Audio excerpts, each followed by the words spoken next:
अस्सलाम वालेकुम dear students. आज हम क्लास 10th की एक्सरसाइज 1.2 को सॉल्व करेंगे। क्वेश्चन नंबर 1 है solve the following equation using quadratic formula. मंतरजा झैल मसावातों को दो दर्जे फार्मूले के इस्तेमाल से हल करें। इन इक्वेशन को, इन मसावातों को हमने दो दर्जे फार्मूले से हल करना है। तो आइए सबसे पहले हम जान लेते हैं कि क्वाड्रेटिक फार्मूला होता क्या है। अब इससे पहले हमने पढ़ा था कि क्वाड्रेटिक इक्वेशन क्या होती थी हमारे पास, a x square plus b x plus c is equal to 0। अब ये है क्वाड्रेटिक इक्वेशन। अब बात हमने करनी है क्वाड्रेटिक फार्मूला की। क्वाड्रेटिक फार्मूला क्या होता है, x is equal to minus b plus minus b square minus 4ac over में क्या आ जाएगा 2a। ये क्वाड्रेटिक इक्वेशन है, दो दर्जी मसावात है। ये क्या है, क्वाड्रेटिक फार्मूला, दो दर्जी फार्मूला। अब इन क्वेश्चंस को हमने दो दर्जी फार्मूले के साथ ही सॉल्व करना है। तो आइए हम पार्ट नंबर 1 को सॉल्व करते हैं। पार्ट नंबर 1 है हमारे पास 2 minus x square is equal to 7x। अब हमें इसको रीअरेंज करेंगे किस तरीके से, क्वाड्रेटिक इक्वेशन की तरह, यानी कि a x square plus b x plus c is equal to 0। हमने पहले क्या लिखना है, इसको तरतीब देना, यानी कि पहले एक्स का स्क्वायर हो, फिर उसके बाद एक्स की वैल्यू, फिर उसके बाद कांस्टेंट वैल्यू। देन हमने क्या करना है, 7x प्लस का इसको दूसरी साइड पे लेके जाएंगे, 2 माइनस एक्स का स्क्वायर प्लस का 7x है, तो इधर आके क्या हो जाएगा, माइनस का 7x इज इक्वल टू 0। अब तरतीब देंगे तो यहाँ पे आ जाएगा minus x square minus 7x plus का 2 इज इक्वल टू 0। अब यहाँ पर माइनस है तो हम 1 को कॉमन ले लेते हैं, क्योंकि हमें पता है जिसका कोफिशिएंट कुछ नहीं होता उसका कोफिशिएंट क्या होता है, 1 होता है। यहाँ पे आ जाएगा एक्स का square minus minus plus 7x plus minus minus, यहाँ पे आ जाएगा 2 इज इक्वल टू 0। अब यहाँ पर -1 मल्टीप्लाई हो रहा है तो दूसरी साइड पे जाके डिवाइड हो जाएगा, x square plus 7x minus 2 is equal to 0 divided by -1।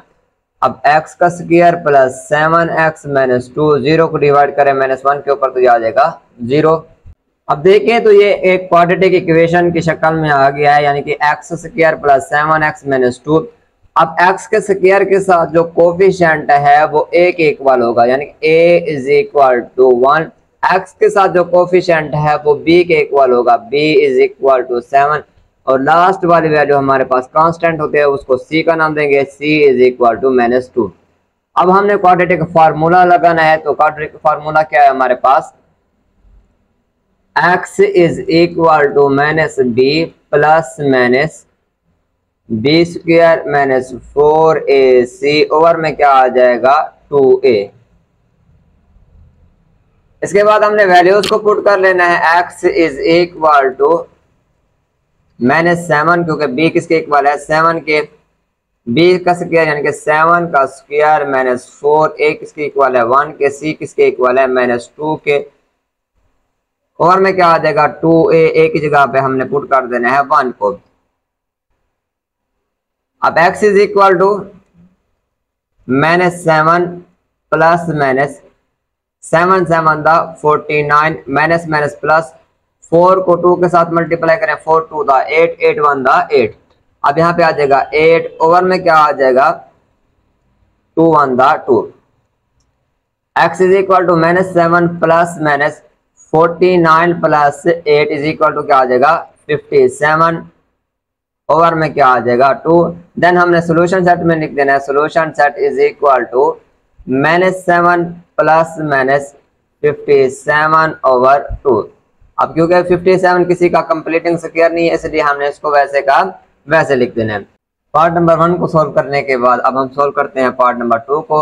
Quadratic equation के साथ इसको पहले हम कंपेयर कर लेते हैं कि इसकी तरतीब ठीक है या नहीं है। ax square plus bx plus c is equal to 0। यहाँ पर देखें तो पहले x का स्क्वायर है, देन x है, फिर कांस्टेंट वैल्यू है, यानी कि इसकी तरतीब क्वाड्रेटिक इक्वेशन की म्यारी शक्ल यानी कि स्टैंडर्ड फॉर्म के साथ है। देन हमने क्या कर देना है, a is equal to 5, b is equal to 8, c is equal to क्या हो जाएगा 1। x के स्क्वायर के साथ जो कोफिशिएंट होता है वो a के इक्वल होता है, x के साथ जो कोफिशिएंट होता है वो b के इक्वल होता है, और लास्ट वाली वैल्यू c के इक्वल होती है। अब हमने लगा देना है क्वाड्रेटिक फार्मूला। क्वाड्रेटिक फार्मूला क्या होता है, x is equal to minus b plus minus b square minus 4ac over में क्या आ जाएगा 2a। x is equal to minus b की जगह पे हमने 8 को लिख देना है प्लस माइनस b का स्क्वायर यानी कि 8 का स्क्वायर माइनस 4a किसके इक्वल है 5 के, c किसके इक्वल है 1 के, और 2a की जगह पे हमने a की वैल्यू 5 को पुट कर देना है। अब हम सॉल्व करेंगे इसको आगे। x is equal to minus 8 plus minus 8 8 द 64 माइनस 4 5 द 20 21 द 20, यहाँ पे क्या आ जाएगा 20 आ जाएगा, ओवर में क्या आ जाएगा 2 5 द 10। x is equal to minus 8 plus minus 4 over में लिख देंगे हम 10। अब 44 की क्या करेंगे हम फैक्टराइजेशन करेंगे। 2 1 द 2 2 सॉरी 2 2 द 4 2 2 द 4 2 1 द 2 2 1 द 2, और यहाँ पे क्या आ जाएगा 11 1 the 11, 2 multiply by 2 multiply by 11। अब यहाँ पे हमने क्या करना है 2 का स्क्वायर मल्टीप्लाई बाई 11, 2 का स्क्वायर रूट अलहदा कर लेंगे, 11 की स्क्वायर रूट अलहदा, 2 के साथ स्क्वायर रूट कैंसिल, तो यहाँ पे आ जाएगा 2 11। x is equal to minus 8 plus minus, अब 44 की हमने फैक्टराइजेशन की तो किसके इक्वल आ गई 2 अंडर रूट 11, ओवर में क्या आ जाएगा 10। इसके बाद हमने क्या करना है यहाँ से x को इज इक्वल टू इन दोनों वैल्यू में से हमने 2 को बाहर कॉमन निकाल लेना है, तो यहाँ पे 2 4 द 8 और यहाँ पे 2 बाहर चला जाएगा तो यहाँ पे बचेगा बाकी 11, ओवर में क्या आ जाएगा 10, 2 1 द 2 2 5 द 10। x is equal to minus 4 plus minus 11 over 5। Then हमने सोल्यूशन सेट में लिख देना है solution set is equal to minus 4 plus minus 11 over 5। उम्मीद है कि आज का लेक्चर आपको समझ आया होगा। अगर आप चाहते हैं हमारी अन्य वाली वीडियोस आप तक पहुंचती रहें तो आप हमारे चैनल को सब्सक्राइब करें, शेयर करें। अल्लाह हाफिज़।